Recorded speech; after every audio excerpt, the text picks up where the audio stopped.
Samantala, ang Pilipinas at US nagsagawa ng maritime drill sa Palawan at Mindoro. Coast Guards ng dalawang bansa unang beses na nagsanib puwersa. Brigada Kath Austria, ibrigada mo! Brigada! Live report!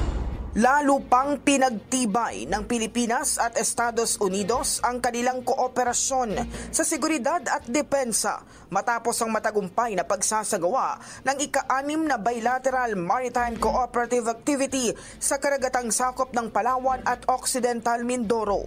Kabilang sa lumahok sa aktibidad ang mga assets ng Philippine Navy, aircraft at helicopter ng Philippine Air Force at 2 barko ng Philippine Coast Guard, ang BRP Melchora Aquino at ang BRP Malapascua. Mula naman sa Estados Unidos, ipinadala ang US Coast Guard Cutter Stratton at ang US Navy P-8A Poseidon na isang maritime patrol aircraft. Ito rin ang kauna-unahang pagkakataon na sabay na lumahok ang Philippine at US Coast Guard sa ganitong uri ng maritime activity. Ayon kay AFP Chief of Staff General Romeo Bronner Jr., patunay lamang ang MCA sa paninindigan ng sandatahang lakas na paunlarin ang kakayahan nito at palakasin ang mga ugnayang pangseguridad sa mga katuwang na bansa.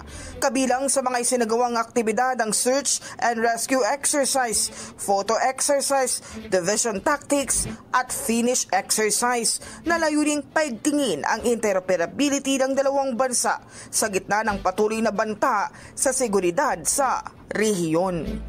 In the heart of changing lives, ako si Brigada Kath Austria ng 105.1 Brigada News of Manila, the Music and News Authority. Ang bahaging ito ay hatid sa atin ng DriveMax Herbal Capsule. Lalaking angat, tumatagal.